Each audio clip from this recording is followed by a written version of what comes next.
शिवाय नमस्तुभ्यम। हर हर महादेव। गुरुजी मणिपति मिश्रा जी के द्वारा जो देवघर झारखंड में शिव महाप्राण चल रही थी, आज 20 नवंबर को अंतिम दिन की शिव महाप्राण कथा पूर्ण हो गई है।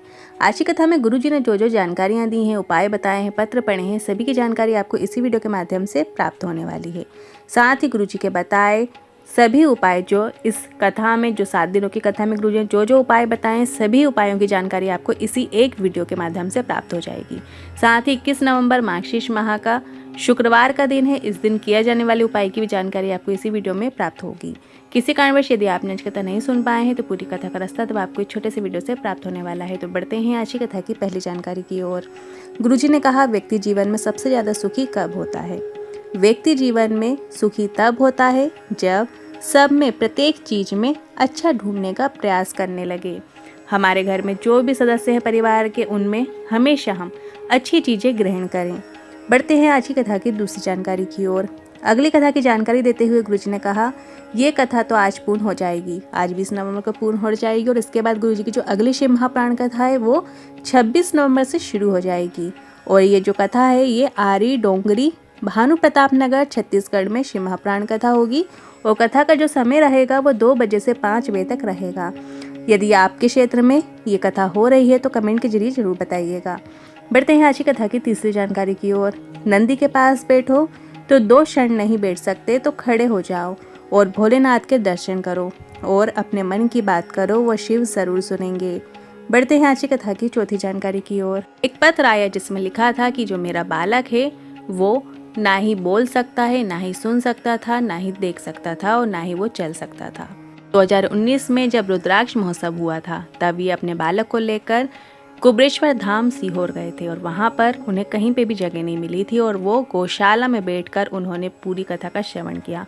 आंधी तूफान भी उस बीच में आए, पंडाल भी इधर उधर हुए, पर वो टस के मस नहीं हुए, वो वहाँ बैठे। और गुरुजी, आंधी तूफान चल रहा था तो गुरुजी सब शिव भक्तों से मिलने के लिए आए थे, गौशाला देखने आए थे, व्यवस्था देखने आए थे। तो वहाँ उन्होंने इस बालक को भी देखा था और उन्होंने अपने पत्र के माध्यम से बताया कि जब गुरुजी ने कहा था कि बाबा इसे जल्दी ही ठीक करेंगे और आप वापस आएंगे, तो ऐसा ही हुआ और आज मेरा बालक पूरी तरीके से ठीक हो गया है और वो बोल भी सकता है, चल भी सकता है और स्कूल भी जाता है। बाबा ने हमारा हाथ थाम लिया है। बढ़ते हैं आज की कथा की 5वीं जानकारी की ओर। अरविंद राय जी पत्र लेकर आए, लिखते हैं, मेरी पत्नी के दिमाग में कुछ परेशानी हो गई थी। दिमाग से उसे कुछ समझ में नहीं आता था और वो 12 साल से घर से चली गई थी। घर गए हुए मतलब घर से जब वो बाहर निकल गई थी तो 12 साल हो गए। हमने बहुत ढूंढा, पुलिस में रिपोर्ट भी कराई पर पत्नी नहीं मिली। कई बार ढूंढने का प्रयास किया, कहीं नहीं मिली। फिर एक बुजुर्ग महिला मिली जिसने आपकी कथा के बारे में बताया और पंडाल में कथा सुनने को कहा। हमने खगड़िया की कथा पंडाल में बैठकर सुनी और मिट्टी को हाथ में लेकर प्रार्थना कर ली और 3 महीने भी नहीं निकले थे 2 बच्चे मेरी पत्नी के हाथ पकड़ के मेरे घर लाकर उन्होंने छोड़ दिया और बाबा की कृपा का मैं वर्णन करना चाहूँगा। 12 साल के बाद उनकी पत्नी अपने घर वापस आई हैं। बढ़ते हैं आज की कथा की 6वीं जानकारी की ओर। ये कथा इतने आनंद से चल रही है पर कुछ लोग किसी दूसरे पंडाल का वीडियो जहाँ झगड़ा चल रहा हो, बाल खींचे जा रहे हैं, महिलाओं के साथ बदतमीजी हो रही हो, वो वीडियो में ये लिखकर डाल देते हैं कि ये सीहोर वाले प्रदीप मिश्रा जी की कथा का दृश्य है। इस तरीके के वीडियो से आप लोग बचिए। जिन्हें कथा के माध्यम से बताया है कि इस तरीके की वीडियोस हमारा नाम लिखकर इस्तेमाल हो रही हैं और हमारा नाम बदनाम किया जा रहा है, तो आप ऐसी वीडियो से बचिए और बिल्कुल उसे सच ना मानिए। साथ ही गुरुजी के AI आवाज़ के भी वीडियो बहुत बन रहे हैं। जैसे गुरुजी की सेम आवाज़ लगती है, सेम वॉइस लगती है। कई बार हम सब भी कंफ्यूज हो जाते हैं कि ये कौन बोल रहे हैं, पर वो गुरुजी की आवाज़ नहीं होती है क्योंकि वो तारीख से वो लोग वीडियो बनाते हैं। तारीख लिखी रहती है और तारीख वो बोलते हैं कि ये दिन है, अगर आपने ऐसा नहीं किया तो ये हो जाएगा। इस टाइप के जो गलत वीडियोज़ हैं, ऐसे फेक वीडियो से आप बचिए। देखते हैं अगली 7वीं जानकारी की ओर। गुरुजी ने कहा, जब लगे दवाइयाँ भी खा रही हूँ और दवाइयाँ कार्य नहीं कर रही हैं तो आपको 5 बेलपत्र वाला उपाय करना है। ये गुरुजी ने इसी 7 दिवसीय शिव महाप्राण कथा में 6वें दिन की कथा में गुरुजी ने बताया था। रोग ने आपको घेर लिया है और वो ठीक ही नहीं हो रहा है तो आपको 5 बेलपत्र शिवलिंग पे अर्पित करना है। अब 5 बेलपत्र आप ऐसे लीजिए जो कहीं से भी खंडित ना हो। ध्यान रखिए, जब भी आप बेलपत्र जो भी चीज़ अर्पित करते हैं वो पूर्ण होना चाहिए। बेलपत्र में कहीं भी छिद्र हो जाते हैं, कटी हुई सी रहती हैं, तो उनको आपको नहीं अर्पित करना है और बेलपत्र साफ सुथरी हो। और इसके अलावा जो पीछे का जो डंठल होता है उसे हमेशा तोड़ कर ही बेलपत्र आप शिवलिंग पे अर्पित करें। तो 5 बेलपत्र आप ऐसे ले लीजिए और 5 बेलपत्र को शिवलिंग पे अर्पित करना है कुंदकेश्वर महादेव का नाम लेते हुए। और 1 कलश जल भी आपको कुंदकेश्वर महादेव का नाम लेते हुए शिवलिंग के ऊपर अर्पित करना है। भगवान से रोग मुक्ति की प्रार्थना करते हुए 1 बेलपत्र और शिव पर चढ़ा हुआ जल को थोड़ा सा आपको प्राप्त कर लेना है। सुबह के समय जो आपने जल झेल कर लाए हो उसका आचमन कर लीजिएगा और शाम के समय प्रदोष काल में बेलपत्र का आचमन करना है। शाम के समय मतलब जब हल्का उजाला हल्का अंधेरा रहता है, सूरज ढल रहा होता है, उसके 45 मिनट पहले का समय 45 मिनट बाद तक का समय प्रदोष काल कहलाता है। तो इस बीच में आपको उस बेलपत्र का आचमन कुंदकेश्वर महादेव का नाम लेते हुए करना है। और बेलपत्र हमेशा जब भी खाएं तो सीधी नहीं खाई जाती है। हमने कई बार आपको वीडियोस में भी बताया है, पहले लेफ्ट साइड वाली पत्ती को खाना होता है, फिर राइट साइड वाली पत्ती को खाना होता है और अंत में बची हुई जो बीच की पत्ती होती है उसे खाना होता है। इस तरीके से आप बेलपत्र का आचमन कर लीजिएगा कुंदकेश्वर महादेव का नाम लेते हुए। डॉक्टर की दवाइयाँ भी जो आप ले रहे हैं वो अपना कार्य करने लगेंगी और रोग मुक्ति निश्चित आपको प्राप्त होगी। ये गुरुजी ने 6वें दिन की कथा में बिल्कुल नए उपाय की जानकारी दी थी। अपने जीवन में ये उपाय जरूर धारण कीजिएगा। ये उपाय आप कल के दिन 21 नवंबर के दिन भी, मार्गशीर्ष के शुक्रवार के दिन भी आप कर सकते हैं। अब बढ़ते हैं अगली 8वीं जानकारी की ओर। उपाय जो है हम आगे जो बताने वाले बहुत ही अच्छा उपाय है। इसको तो उपाय देखकर ही समझकर ही ऐसा लगता है कि तुरंत कर लिया जाए, तो ये उपाय जरूरी आपके जीवन में लाभ देगा। एक होता है शमी का वृक्ष और एक होता है मंदार मतलब आंकड़े का वृक्ष। तो इनकी जो मिट्टी होती है इनसे जुड़ा हुआ ये विशेष उपाय है। तो आपको क्या करना है, शमी के वृक्ष की थोड़ी सी मिट्टी ले लेना है और थोड़ी सी मिट्टी आपको मंदार के पेड़ की ले लेना है।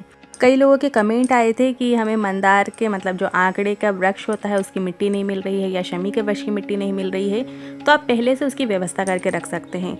जो आंकड़े का जो वृक्ष होता है ये कहीं कहीं लगा रहता है, मतलब जो हाँ थोड़ा सा जंगली एरिया होता है वहाँ पर भी आपको लगा हुआ मिल जाता है। ये तो आसानी से कहीं पे भी मिल जाता है, तो आप पहले से लाकर अपने घर में रख लें। जरूरी नहीं कि आपके आसपास लगा हो तो वहीं से लेना है।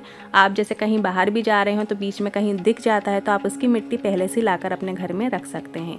और शमी के पौधा तो आजकल सभी के घरों में हो गया है, या शमी का वृक्ष मंदिर के आसपास कहीं लगा हो तो उसके नीचे की मिट्टी भी आप ला के रख सकते हैं। फिर दोनों की मिट्टी को आपको मिलाकर एक पार्थिव शिवलिंग का निर्माण अपने ही घर में करना है। आप किसी थाली में एक बेलपत्र रखकर फिर उसके ऊपर दोनों की मिट्टी को मिक्स करके पार्थिव शिवलिंग का निर्माण कीजिए। श्री शिवाय नमस्तुभ्यम कहते हुए बड़े भाव के साथ पार्थिव शिवलिंग का निर्माण कीजिए और उसकी पूजा अर्चना कीजिए। पूजा अर्चना में अब आप शॉर्ट फॉर्म में कर सकते हैं। जैसे थोड़ा सा सबसे पहले तो जब भी पार्थिव शिवलिंग बनाएं तो उसके ऊपर एक चावल का दाना ज़रूर रखें। इसके बाद फिर जब आप पूजा करने बैठे तब आप पूजा करें। पर कहते हैं चावल का दाना पहले रखना होता है, नहीं तो उस पूजा का पुण्य फल समाप्त हो जाता है। उसका जो भाग है वो इंद्र ले जाते हैं। तो जब भी आप पार्थिव शिवलिंग जैसे ही निर्माण कर लें तो एक चावल का दाना ज़रूर पार्थिव शिवलिंग में रख लें और फिर जब पूजन अर्चन करें तो फिर आप बैठ सकते हैं। जैसे कई बार ऐसा होता है ना, कई लोग पहले से बना के रख लेते हैं फिर पूजन अर्चन बाद में करते हैं, तो ऐसी स्थिति में आप चावल का दाना पहले ही आपको अर्पित कर देना है। इसके बाद जैसे ही हमें पूजा स्टार्ट करनी है तो आपको 2 दिए, यहाँ पे गुरुजी ने कहा है आपको 2 दिए लगाना है। दोनों दिए में आपको गोलबाती का प्रयोग करना है। और इसके बाद जैसे थोड़ा सा जल अर्पित कीजिए, कच्चा दूध अर्पित कीजिए, पंचामृत अर्पित कीजिए। दूध, दही, घी, शहद, शक्कर से मिलकर बना होता है।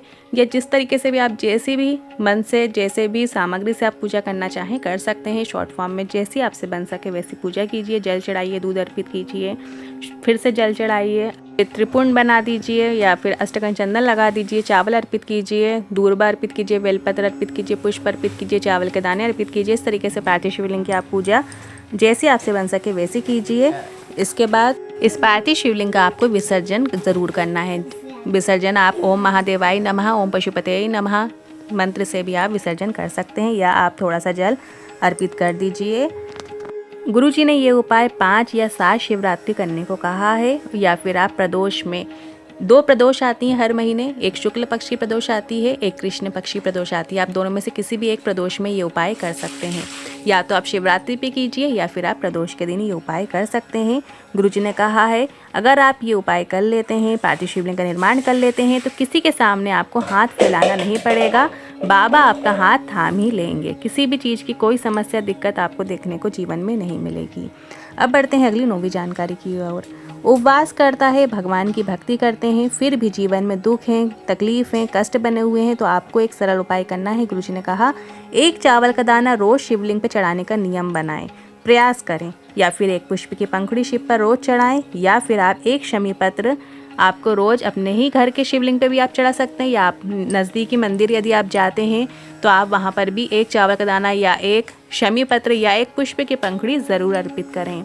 आज की इन उपाय से जुड़े मन में कोई सवाल है, क्वेश्चन है तो कमेंट के जरिए पूछ सकते हैं। वीडियो थोड़ा भी उपयोगी लगा हो तो वीडियो को लाइक करके कमेंट बॉक्स में हर हर महादेव ज़रूर टाइप कीजिएगा। श्री शिवाय नमस्तुभ्यम। हर हर महादेव।